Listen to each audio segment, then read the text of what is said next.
예배 전에 간단하게 안내 말씀드리겠습니다. 이 책자에 보면 환영사와 노회장님 축사가 있는데 모두 생략을 하고 바로 개회 예배와 특강으로 들어가겠습니다.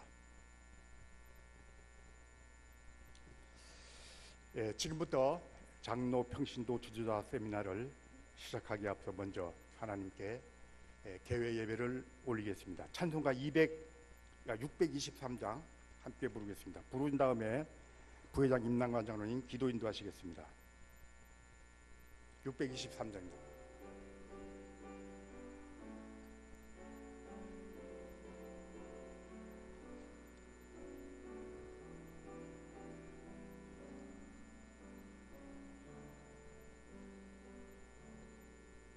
주님의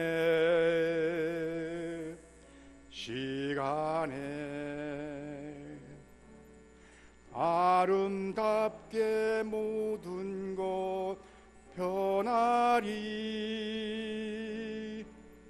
주님 나의 갈 길을 인도하여 주시니 주의 뜻을 따라서 살리라.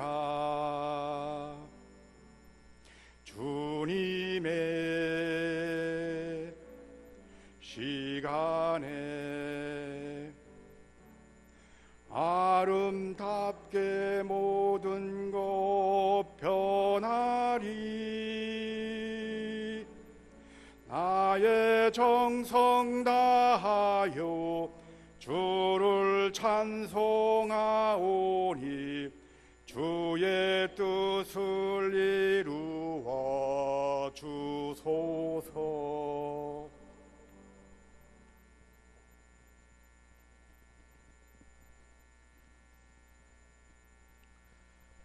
전능하신 하나님 아버지 감사합니다. 제주를 사랑하시고 축복하시기 위하여 제주 장로회를 통해 평신도 지도자 세미나를 준비하게 하시고 이 시대의 지도자에게 꼭 필요한 영성의 교회, 지성의 지도자라는 주제로 3인 3색 파워 특강을 통해 하나님의 음성을 듣는 은혜의 시간이 되게 하옵소서. 오늘 선포되는 말씀에 능력을 더하셔서 이 자리에 함께한 지도자들을 다윗과 같은 담대하고 강한 믿음을 가지고 우리 앞에 놓인 골리앗과 같은 문제들을 해결하는 지혜도 더하여 주옵소서. 세계 7대 자연경관에 속한 아름다운 제주에 살면서 소금과 빛의 역할을 잘 감당하게 하셔서 제주가 하나님이 보시기에 좋았더라 칭찬받는 복된 제주가 되게 하옵소서. 안타깝게도 지난 8월 7일 대통령령으로 정한 국가인권정책 기본계획이 국무회의에서 통과되어 각 부처가 개헌을 준비하는 상황에 독소 조항으로 인해 한국교회에 크나큰 악영향으로 선교뿐 아니라 믿음 생활에도 영향을 주어 유럽의 교회들처럼 쇠퇴기를 맞이하게 될까 두렵습니다. 여기에 모인 지도자 한 사람 한 사람이 믿음 안에서 깨어 이 나라를 오직 하나님 아버지의 뜻대로 변화시켜 가길 원합니다. 2018 제주 선교대회를 통해서 전능하신 하나님의 능력을 체험하게 은혜 베풀어 주시니 감사합니다. 제주의 큰 바람과 안개와 비를 멈추라 명하시고 새별 오름에 강림하셔서 영광 받으시고 함께 모인 3만여 명을 축복해 주신 하나님, 오늘 삼양교에 모인 지도자들을 축복해 주시옵소서. 하나님의 일꾼으로 사용해 주옵소서. 현재 복음화율이 10%에 못 미치지만 속히 복음화율이 20%가 되도록 장로회, 남선교회 연합회와 여전도회 연합회가 협력하여 선교에 힘쓰게 도와 주옵소서.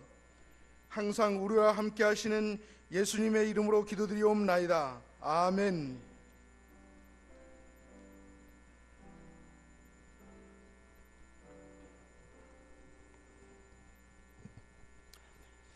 오늘 개배 시간에 하나님께서 우리에게 주시는 말씀은 데살로니가전서 5장 23절로 24절입니다. 책자에 나와 있습니다. 한 목소리를 함께 합독하겠습니다. 사쪽입니다. 평강의 하나님이 진리 너희를 온전히 거룩하게 하시고 너희의 온 양과 혼과 몸이 우리 주 예수 그리스도께서 강림하실 때에 흠없게 보존되기를 원하노라. 너희를 부르시는 이는 미쁘시니 그가 또한 이루시리라. 아멘. 오늘 이 성경 말씀을 가지고 주님께서 강림하실 때에 삼양교회를 담임하시는 정석범 목사님께서 말씀을 전하시겠습니다.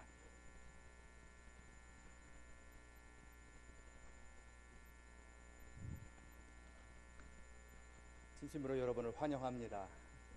오늘 날씨가 그렇게 고르지도 못한데 또 많이 오셔서 귀한 은혜를 서로 나눌 수 있도록 도와주신 하나님 앞에 감사드리고, 또 여러분 오늘 성령 충만함으로 우리 여러분의 영혼이 또 여러분의 지성이 하나님의 은혜로 새로워지는 시간이 있을 수 있기를 주의 이름으로 간절히 축복합니다. 재작년인데 부산행이라고 하는 영화가 상영이 되어서 큰 흥행을 봤다고 합니다. 저도 보았는데 1100만 명이 보았다고 해요. 우리나라 인구 5명 가운데 한 사람이 본 엄청난 작품입니다. 내용은 간단합니다.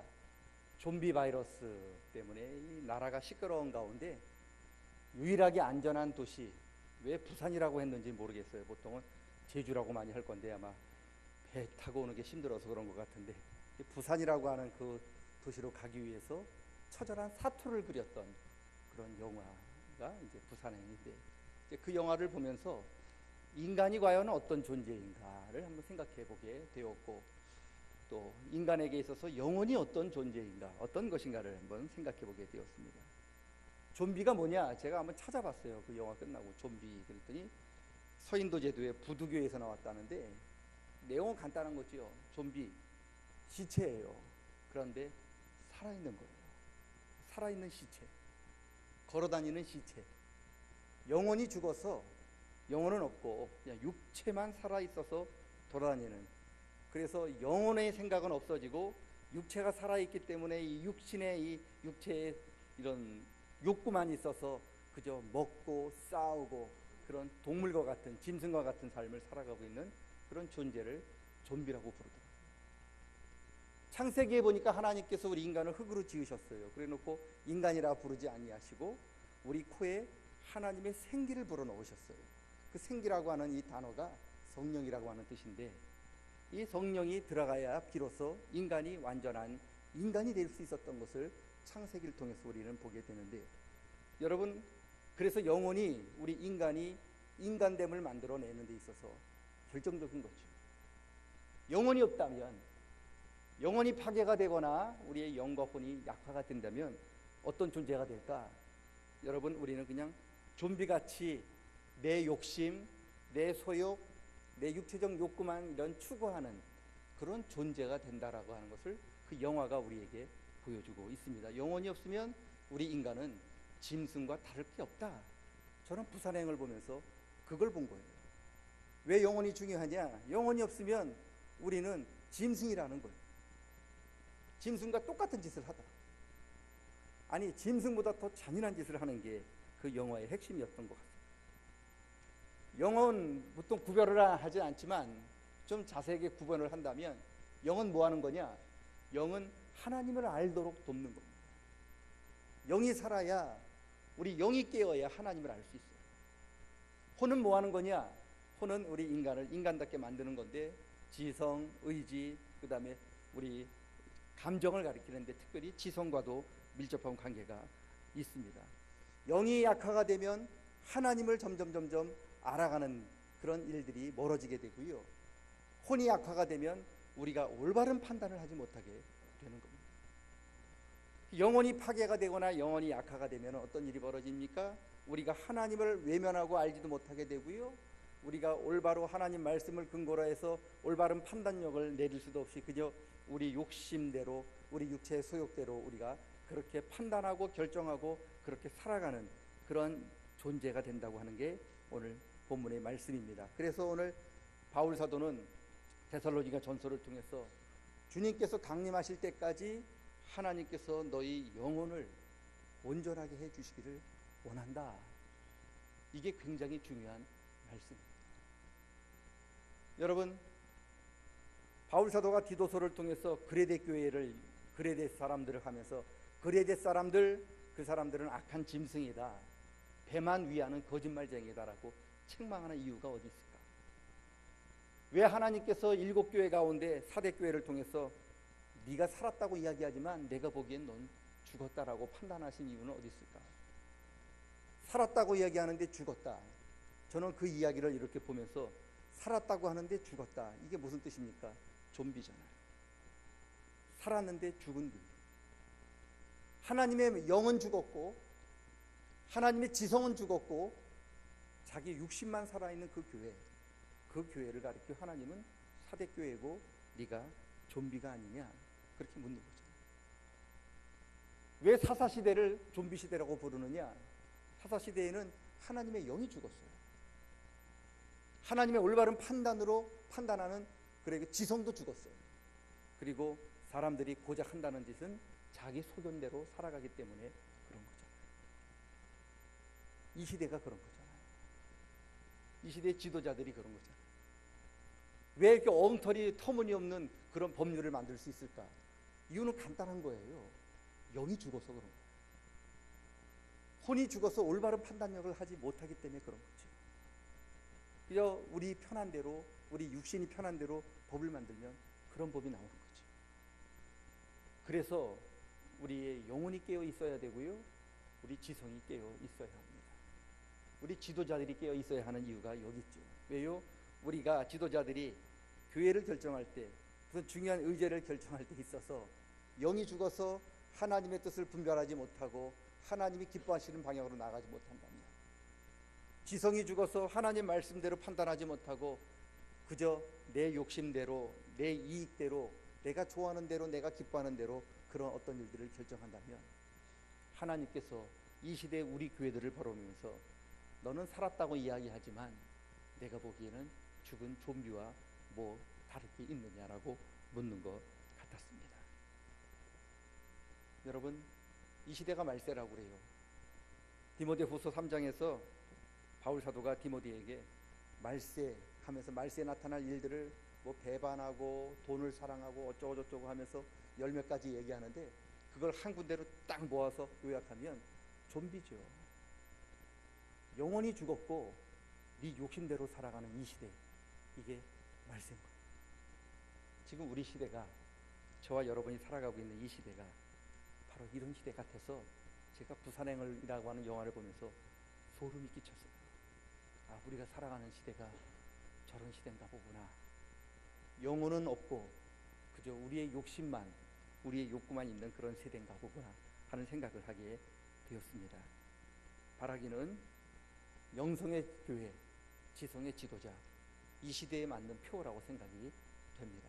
우리 교회가 거룩함을 회복하여 하나님의 성령으로 다시 한번 영성이 회복될 때 하나님이 정말로 원하시는 뜻을 우리가 깨달을 수 있게 되고, 하나님이 주시는 지성이 회복될 때 내 뜻이 아니라 내 의견이 아니라 하나님의 말씀은 뭐라고 우리에게 말씀하고 가르치고 있는가를 살펴볼 수 있는 지도자, 바로 그 지도자가 영성의 지도자, 지성의 지도자라 믿습니다.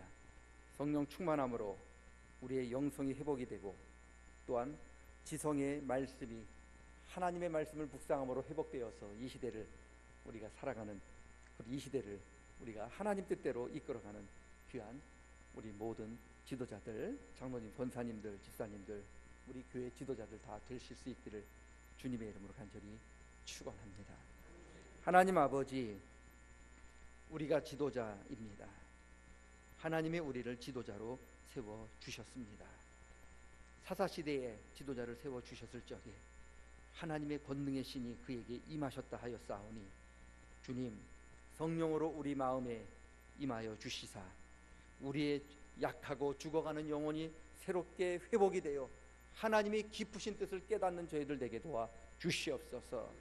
우리의 지성이 다시 회복이 되어서 내 소욕, 내 뜻, 내 욕심이 아니라 이제 하나님 말씀이 뭐라고 우리에게 가르치고 있는가 세미한 음성을 들을 수 있는 귀도 허락하여 주시옵소서. 이 시대를 보시옵소서. 하나님을 아는 지식도 없습니다. 하나님 말씀과 거꾸로 가고 있는 말세 시대를 살아가고 있습니다. 이 시대에 우리를 지도자로 세워주시고 우리를 여기까지 인도해 주신 하나님의 그 뜻이 어디 있는가를 잘 분별하고 깨달아 너희는 이 시대를 본받지 말고 오로지 우리의 마음을 다하여 하나님 산제물로 우리의 재물, 우리의 몸을 하나님께 거룩한 산제물로 드리라고 하셨던 그 말씀을 따라 우리가 하나님 기뻐하는 그 삶을 살아가는 지도자들이 될 수 있도록 영성의 지도자와 깨어있는 지성의 지도자가 될 수 있도록 저희들을 붙들어 주시옵소서. 말씀을 전해주실 우리 강사 목사님들에게 성령 충만하여서 서로 교통하며 하나님의 한 은혜와 성령 충만함으로 회복됨을 얻고 이 땅에 나아가 주께서 우리에게 맡겨주신 그 일들을 감당해 나아갈 수 있도록 붙잡아 주시옵소서. 시종을 주관하실 주님을 찬양합니다. 거룩하신 예수님의 이름 받들어 기도드리옵나이다. 아멘.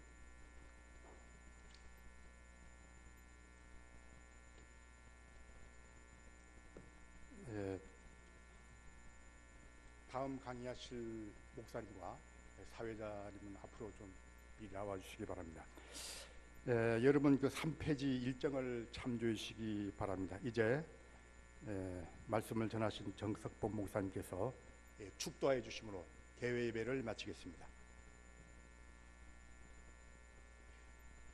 이제는 우리 주 예수 그리스도의 은혜와 아버지 하나님의 극진하신 사랑과 성령 하나님 감화교통 역사 교제하심이 영성의 교회 지성의 지도자로 우리 교회들을 우리 지도자들을 세워주시고 불러주신 하나님의 은혜를 깨닫고 하나님이 우리에게 원하시는 이 시대에 우리에게 원하시는 그 상을 회복하여 이 땅에서 주의 나라를 실천하며 나아가기로 다짐하는 모든 성물이 지도자들 위에 그리고 이들을 위하여 수고하실 오늘 강의를 하실 목사님들 위에 이제로부터 영원까지 함께하여 주시옵기를 간절히 축원하옵나이다.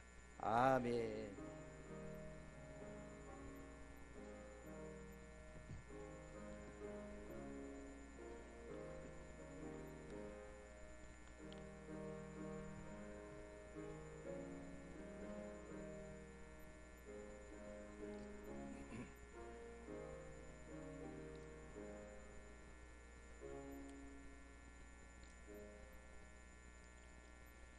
제1강의는 제목 영성의 교회, 주제는 영성의 교회 지성의 지도자입니다만 먼저 영성의 교회라는 제목으로 유미교회 이목사님이시고 목사님의 프로필은 7쪽을 참조해 주시고 원고와 프로필을 참조해 주시기 바랍니다.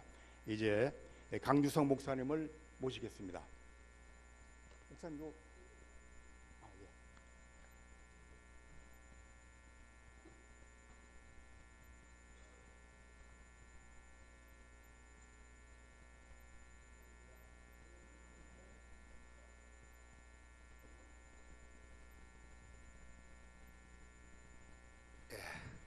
이제 영감이 왔습니다. 할렐루야.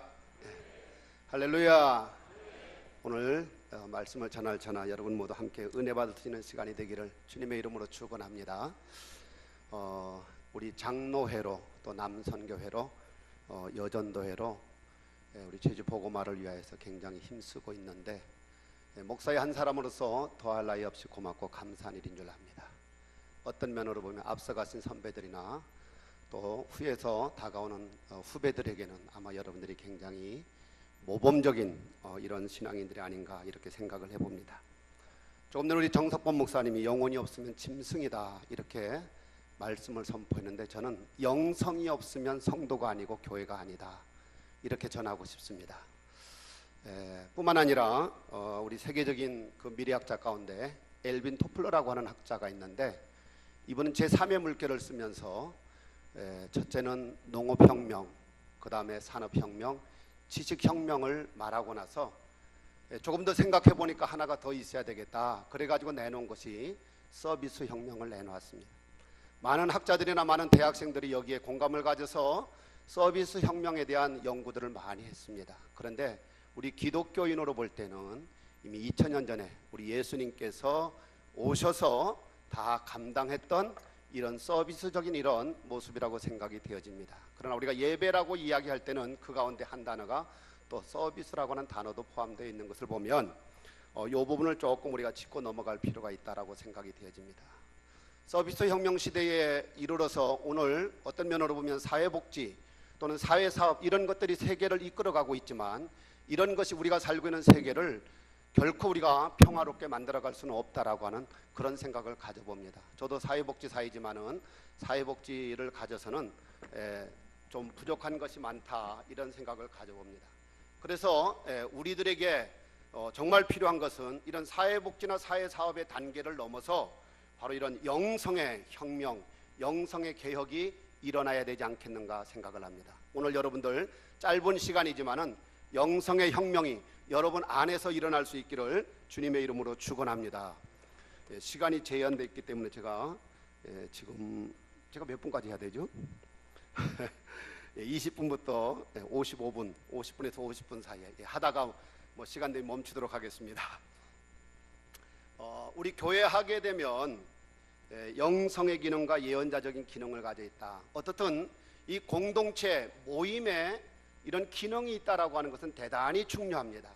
역으로 말씀을 드리면 기능이 마비돼 버리면은 그 공동체는 이미 끝나버린 거다라고 하는 겁니다. 아무리 작은 공동체라도 즉 사회라고 하는 것은 우리가 의미로 본다면은 한 사람이 있을 때는 사회라는 단어를 쓰지 않습니다. 왜냐하면 이 공간 안에 나 홀로 있을 때는 내가 뭐 윗도리를 벗든지 눕든지 앉았든지 아무도 나에게 뭐라고 할 사람 없기 때문에 여기는 사회라고 하지 않습니다. 그러나 이 공간 안에 두 사람 이상이 있으면 반드시 사회입니다. 왜? 무언의 법이라도 있기 때문에 서로를 의식하면서 이 법이라고 하는 것이 공간 안에 존재하기 때문에 법이 존재하는 공동체를 사회라고 이야기한다. 그래서 가장 작은 사회의 의미를 우리는 가정이라고 이야기합니다. 그런데 이런 가정에서부터 수많은 모임, 이 교회 공동체 이르기까지 기능이 있다라고 하는 것은 대단히 중요한 것이고, 그러나 기능이 있다라고 할 때 그 기능은 반드시 살아 역사해야 된다라고 하는 것입니다. 우리 제주사회 교회가 기능이 살아 역사하기를 주님의 이름으로 축원합니다. 여러분 섬기는 제단마다 다 기능이 살아있기를 주님의 이름으로 축원합니다.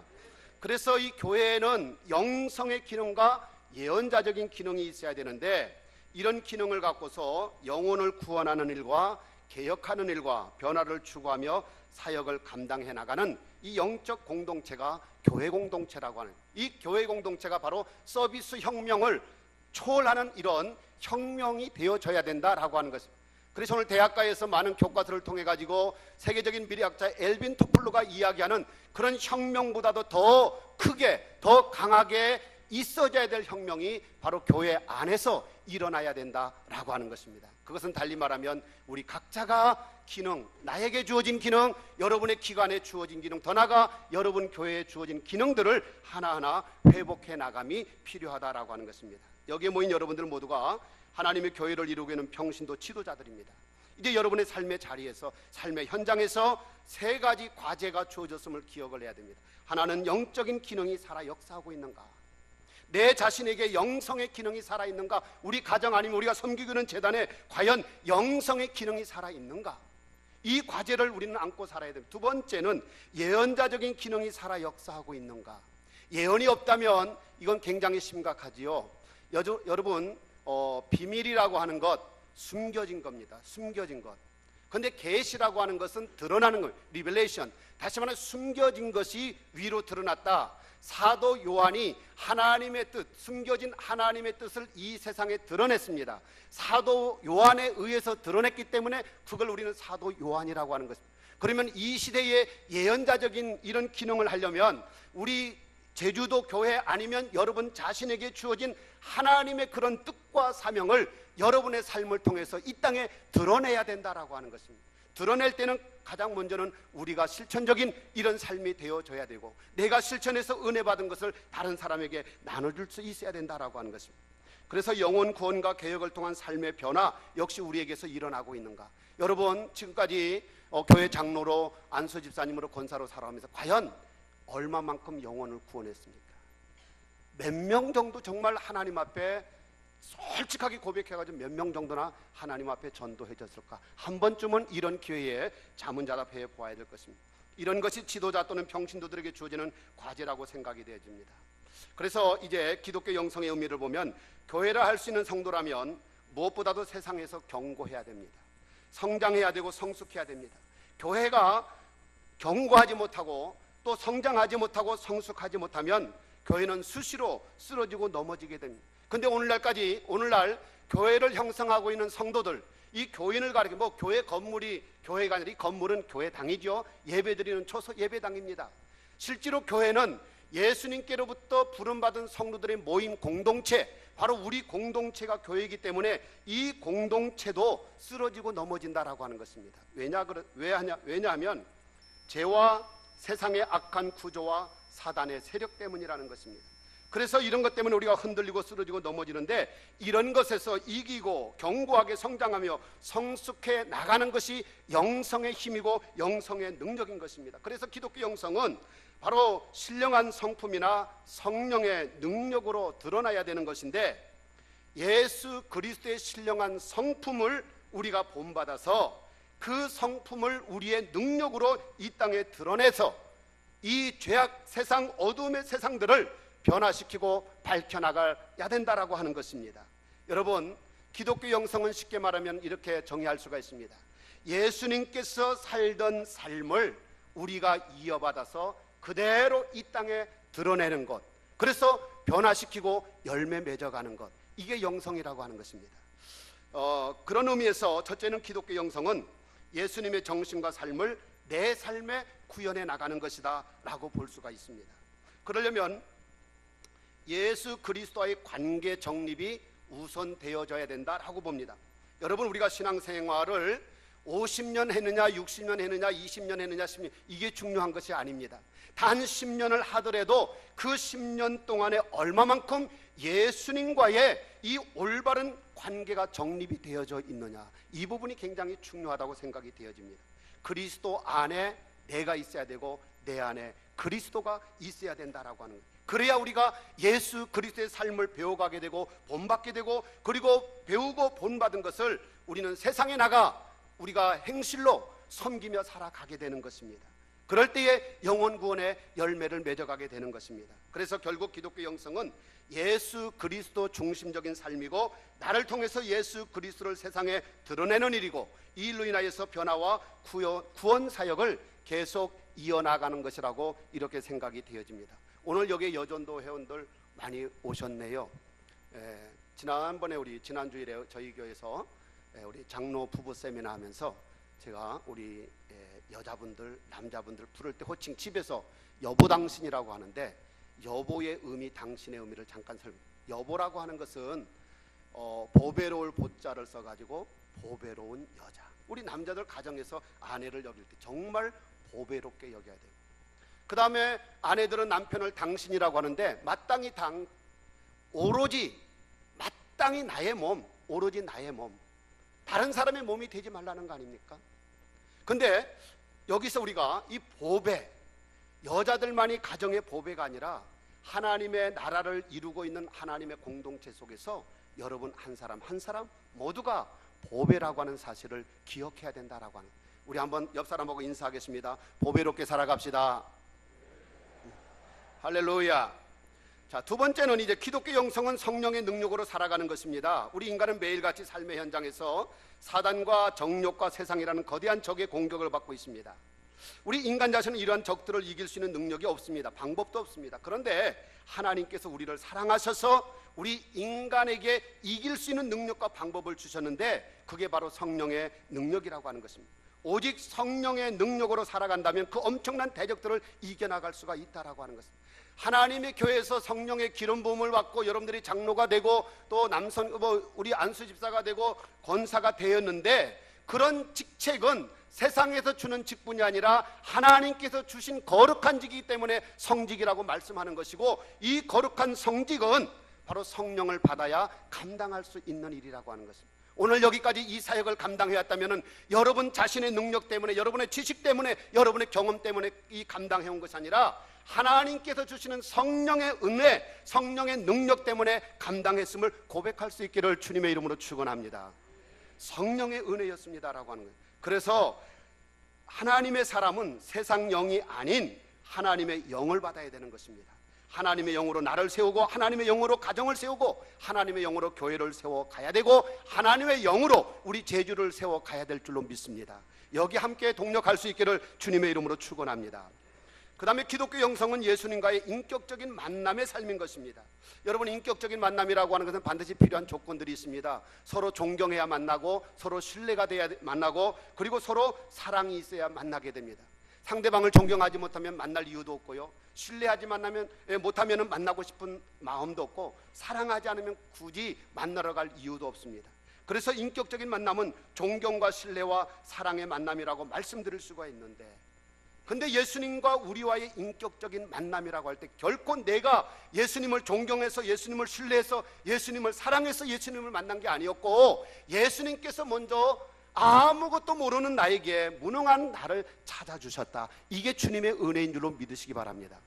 예수님께서 아브라함을 먼저 찾아주셨고, 예수님께서 모세를 찾아주셨고, 예수님께서 다윗을 찾아주셨고, 예수님께서 제주를 찾아주셨고, 예수님께서 오늘 여러분들을 찾아주셨기에 이제 예수님과의 만남이 이루어졌는데, 이 만남 속에서 요구되는 게 존경하라, 신뢰하라, 사랑하라는 것입니다. 서로 존경하시길 바랍니다. 신뢰하시길 바랍니다. 사랑하시길 바랍니다. 존경과 신뢰와 사랑이 있으면 전혀 분쟁이나 싸움이나 전쟁이 일어나지 않습니다. 여러분, 가장 좋아하는 단어 한 단어로 이야기하면 뭡니까? 옆 사람하고 인사하고 오늘 참 잘 오셨습니다. 요거 하나만 배워도 잘 온 것 같아요. 자, 이 세상에서 가장 좋아하는 단어는 님이라고 하는 단어입니다. 님. 그러면 가장 싫어하는 단어는 뭐예요? 남. 님하고 남의 차이가 뭡니까? 점 하나. 예수님께서 왜 이 땅에 오셨을까? 이 점 하나를 지우기 위해서, 남을 님으로 만들기 위해서. 할렐루야. 우리는 제주를 향하여서 남으로 살아가는 존재들이 아니라 님으로 살아가는 존재가 되어야 될 줄로 믿습니다. 그래서 영성의 핵심은 바로 우리의 님이 되시는 예수 그리스도, 예수 그리스도를 빼면 영성이 아니라는 것입니다. 영혼이 없으면 짐승과 같다라고 아까 우리 정석권 목사님 메시지 시간에 선포했는데, 영성이 없으면 교회가 아니다. 근데 그 영성이라고 하는 것은 바로 예수 그리스도를 우리가 의미할 수 있어요. 예수 그리스도가 내 안에 충만해야 되고, 예수 그리스도가 우리 가정에 충만해야 되고, 예수 그리스도가 우리 교회에 충만해야 되는 것입니다. 예수 그리스도가 영성의 핵심임을 기억할 수 있기를 주님의 이름으로 축원합니다. 초대교회 영성으로 넘어가 보면, 초대교회는 가르침을 받고 교제하고 기도에 힘쓰고 마음을 같이하여 성전에 모이기를 힘쓰고 하나님을 찬미하며 백성들에게 칭송받았다. 이게 초대교회의 특성입니다. 여러분, 우리가 특성이라고 하는 단어를 쓰지만은 오늘 같은 강의에서는 바로 영성이라고 하는 단어로 대체할 수 있다라고 보는 것입니다. 초대교회 영성, 크게 세 가지. 가르침을 받았다는 것입니다. 두 번째, 하나님을 찬양했다는 것입니다. 세 번째, 백성들에게 칭송받았다는 것입니다. 우리가 뭘 하려면은 배워야 되는 것입니다. 배우지 않고는 할 수가 없는 것입니다. 열심히 배우시기 바랍니다. 제가 우리 성도님들을 이제 쭉 그동안 목회하면서 대하다 보면 성경을 참 많이 읽어요. 그런데 성경은 굉장히, 성경 지식은 굉장히 많은데 그 이면에 조금 한 2% 정도 부족한 것이 있다면 교리적인 부분에는 굉장히 약해요. 그래서 이단 사상을 가진 사람들이 가정 방문해가지고 무슨 교리 이야기 나오기만 하면 우리 교인들은 도망가기 바쁘고, 그게 오늘 우리 기성교회, 기존교회 성도들의 모습일 수가 있습니다. 그래서 고민하다가 지난 여름방학 때 집사람이 또 미국 좀 가버리고 조용한 시간이 돼서 조금씩 준비하던 걸 집중적으로 해서 한 달 반 동안 불철조야 해가지고 성도들이 그 공부할 수 있는 교재를 하나 출판했습니다.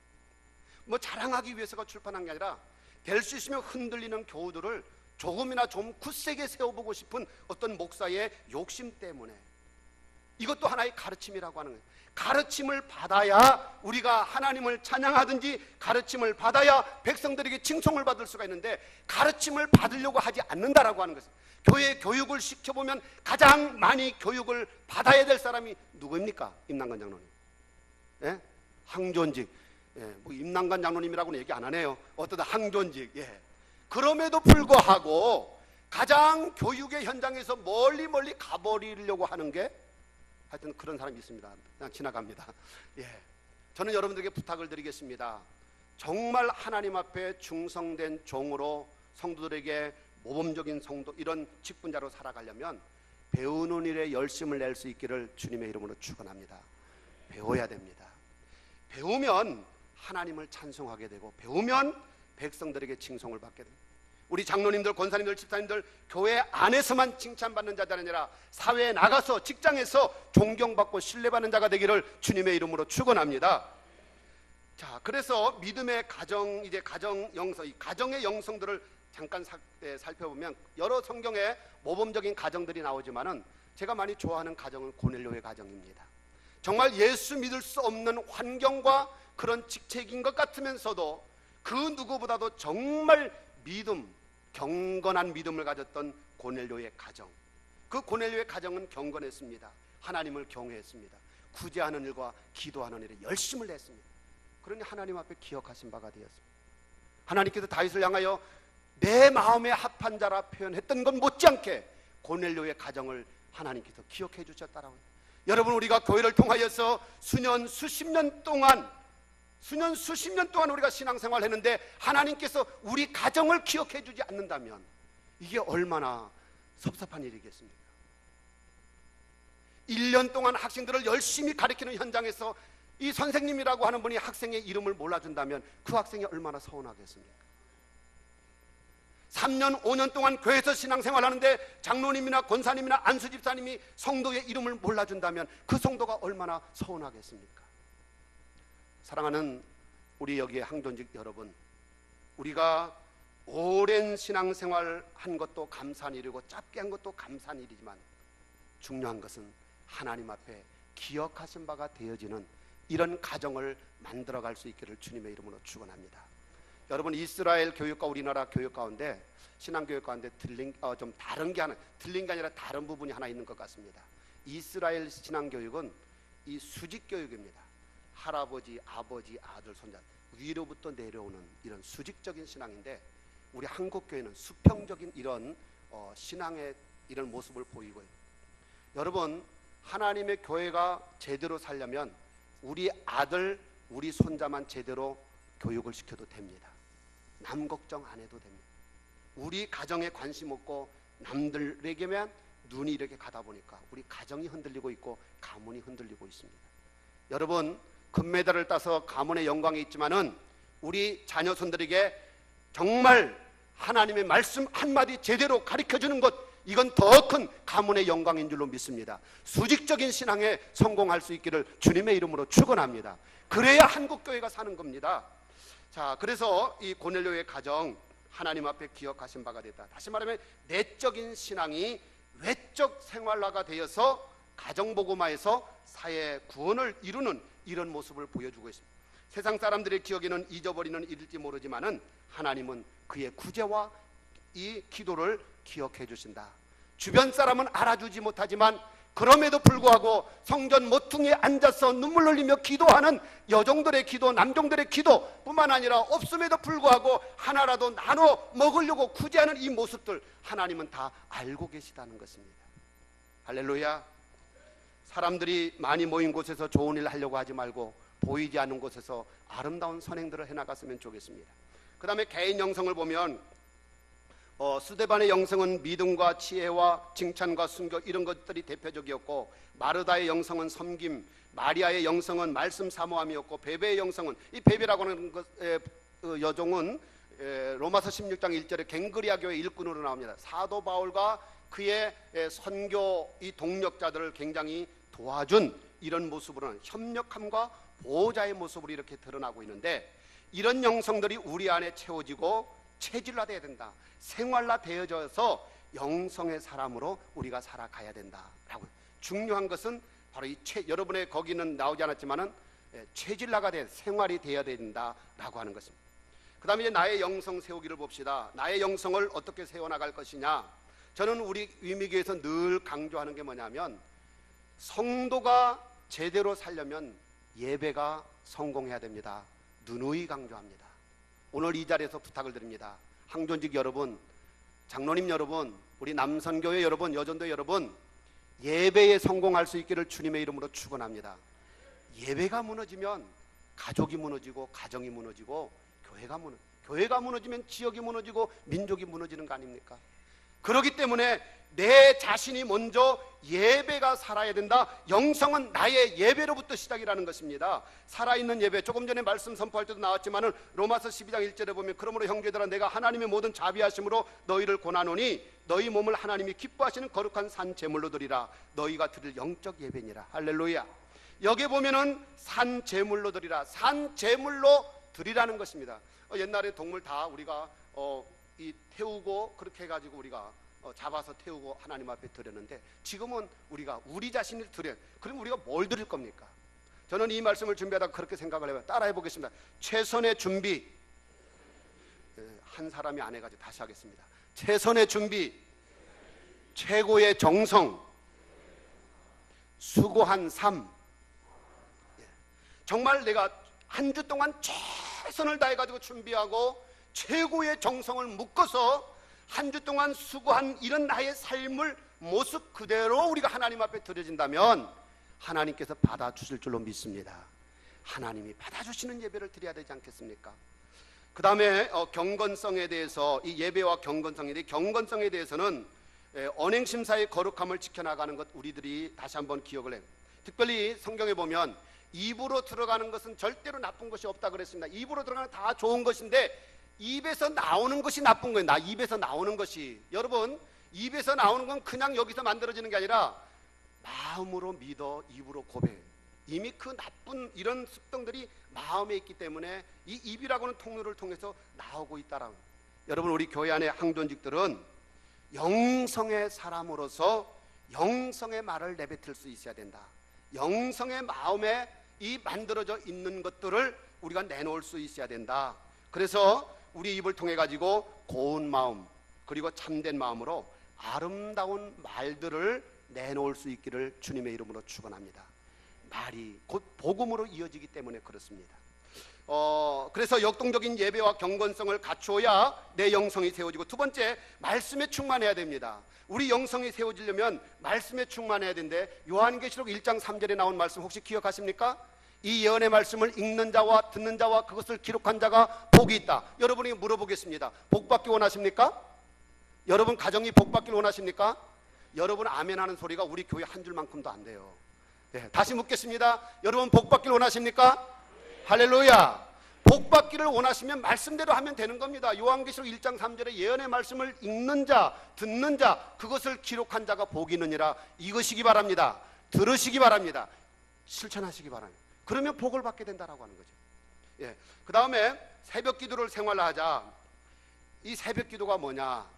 저는 새벽 기도는 예수님의 생활 자체가 새벽부터 시작했는데, 저는 그래서 저의 각자 영성들이 있어요. 찬양을 잘하는 사람은 찬양이 그 사람의 영성이 될 것이고, 기도를 많이 하시는 분은 기도가 영성이 될 것이고, 저에게 묻는 강두성 목사님의 영성이 뭡니까? 그러면 저는 새벽입니다. 새벽.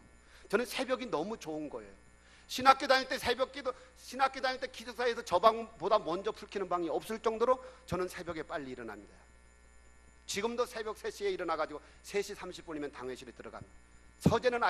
서재를 아예 사택에 안 놓습니다. 게을러 질까 봐가지고. 책을 보려면, 성경을 읽으려면 어차피 서재로 걸어가야 됩니다. 그래서 새벽 3시 반에 이제 당회실에 들어가가지고 새벽 기도 인도할 때까지 성경만 읽습니다.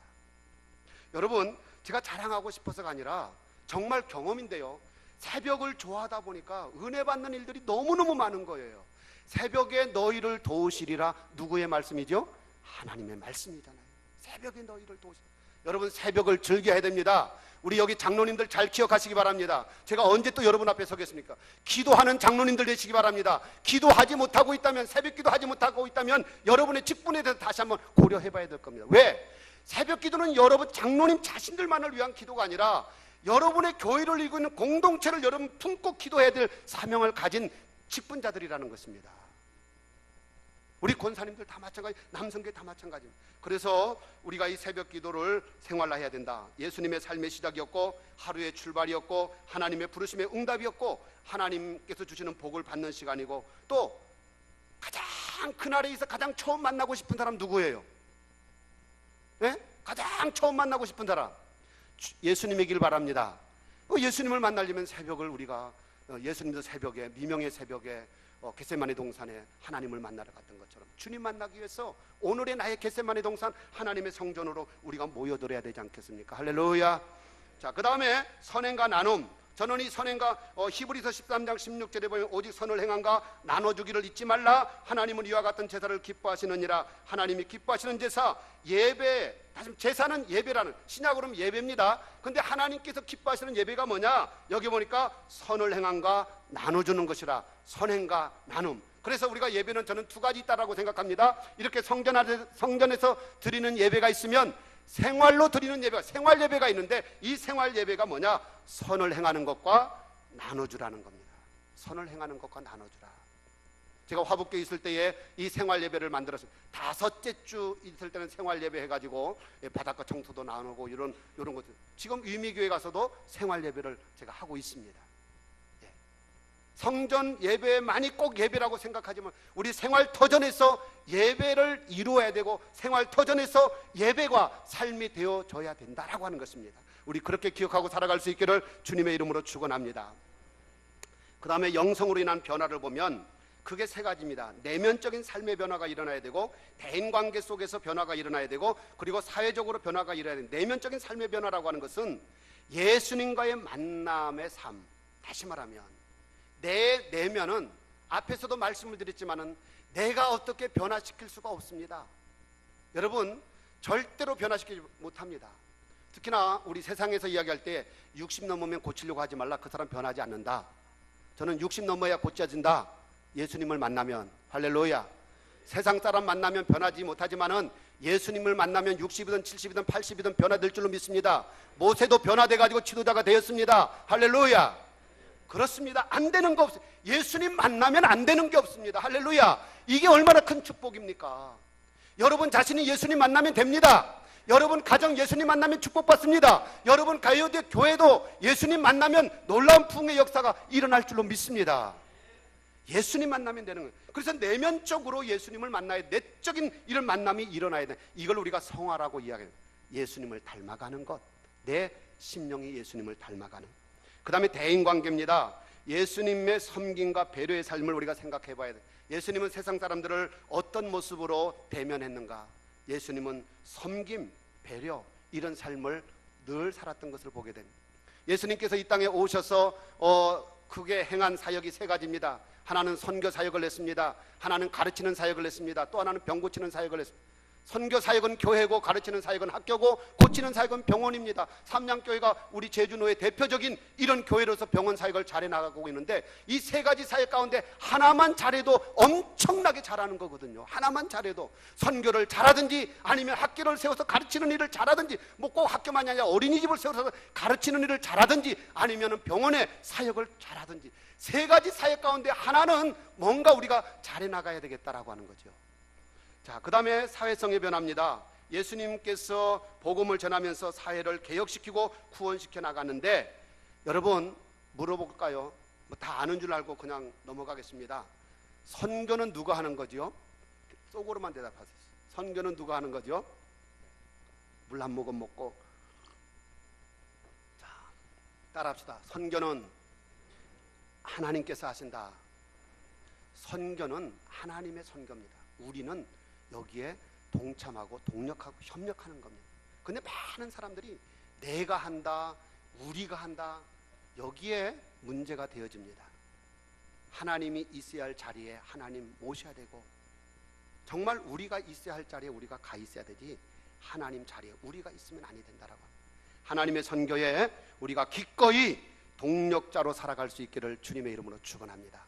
하나님이 여러분의 직장에 가서 선교한다. 그 직장 생활 속에서 여러분들이 그 선교에 동참할 수 있어야 되고, 하나님께서 여러분 지역에 들어가서 선교한다. 그러면 하나님 따라서 가가지고 그 지역 선교를 해야 되고, 그러지 않겠습니까? 그래서 우리는 이 사회성 변화는 선교를 통해서 많이 변화가 일어나는 것이지 선교 없이는 변화가 일어나지 않는다라고 하는 것입니다. 여러분, 교회가 지역의 모범이 되기를 원한다면, 소문난 교회가 되기를 원한다면 교회가 지역의 선교의 중심지가 되어줘야 된다라고. 우리 교우들에게 그런 걸 물어봤습니다. 제가 손수건, 이거 손수건 제가 다리고 왔잖아요. 여러분들 손수건 다 다리죠? 어떤 권사님 안 다린대요. 네. 어떤 권사님 손수건 안 다려요? 다리죠? 여러분 주머니에 돈 다립니까? 안 다리죠. 뭐가 차일까요? 똑같이 주머니에, 손수건도 호주머니에, 돈도 호주머니에. 손수건은 처음부터 끝날 때까지 내가 사용할 거잖아요. 돈은 오늘 아침에 갖고 왔는데 점심시간에 누구 줘버릴 수도 있어요. 남에게 갈 거니까 다리질 않는 거예요, 이게. 네. 제 생각이 그렇다는 거예요. 제 생각이. 여러분의 생각과 다른 제 생각이 그렇다는 거예요. 제가 뭘 말씀을 드리려고 하느냐면, 똑같은 것도 우리가 생각의 차이라고 하는 것입니다. 똑같은 것도 생각의 차이라는 거예요. 그래서 우리는 좀 더 우리가 하나님 중심의 삶으로 우리가 생각을 해서 선교를 했으면 좋겠다라고. 결론의 말씀입니다. 지금 4분 남았죠? 맞죠? 네, 4분, 정확하게 제가 시계 보고 4분이 남았습니다.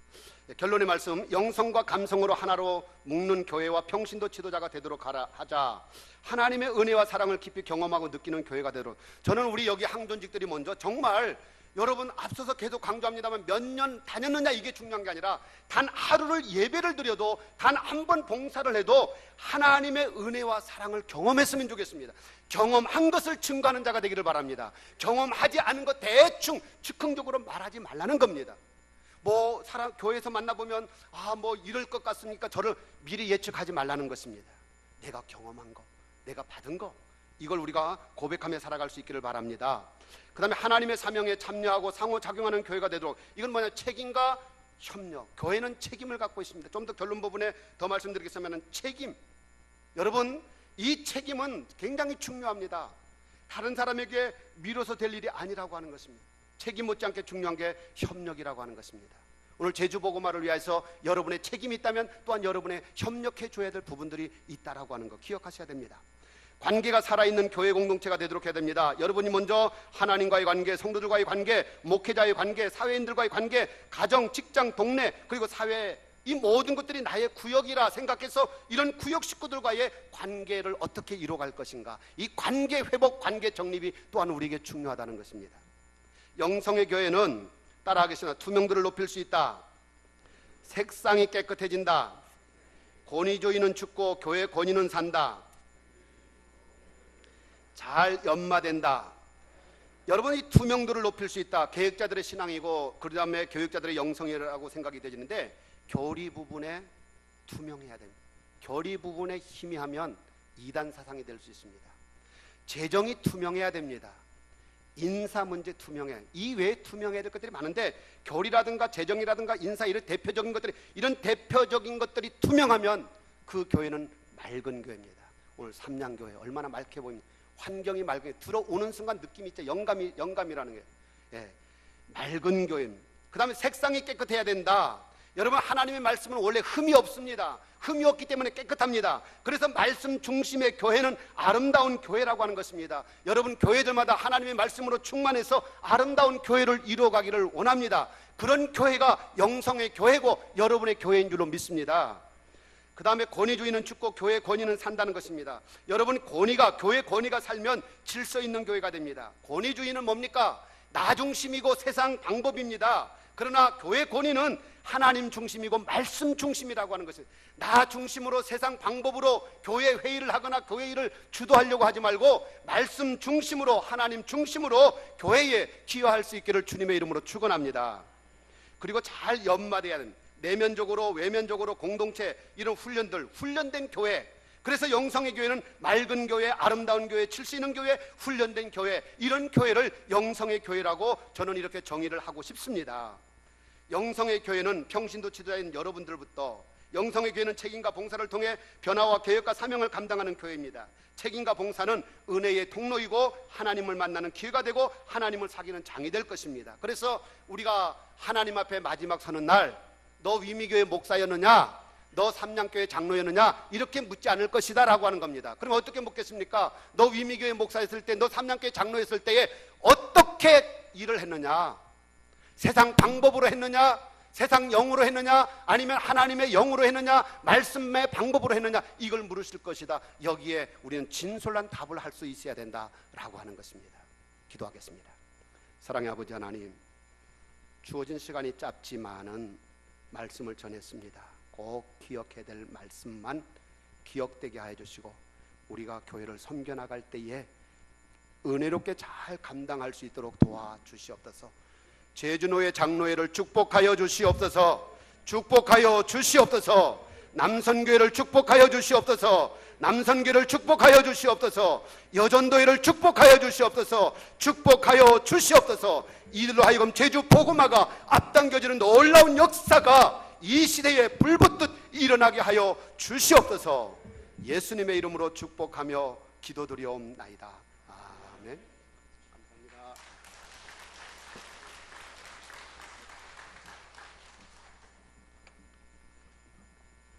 열강을 해주신 우리 강두성 목사님께 다시 한번 박수로 감사의 말씀.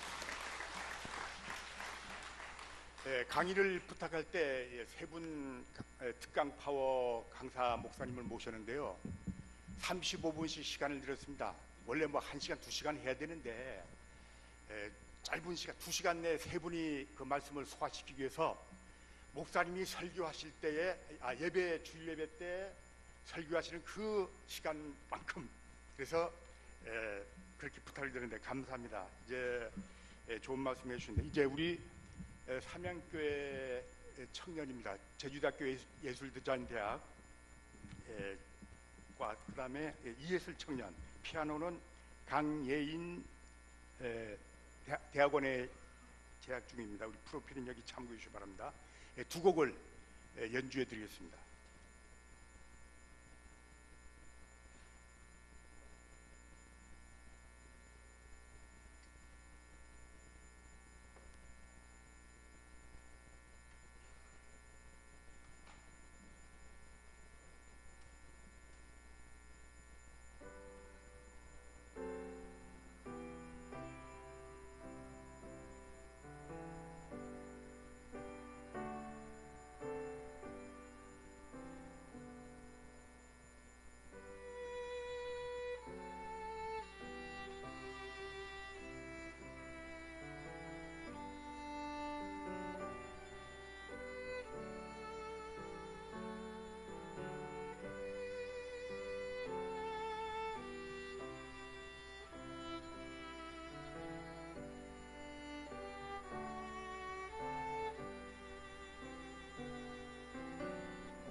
감사합니다.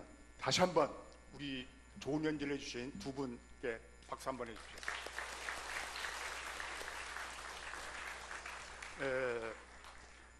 지금부터 10분간 휴식하고 11시 15분에 제2강을 시작합니다.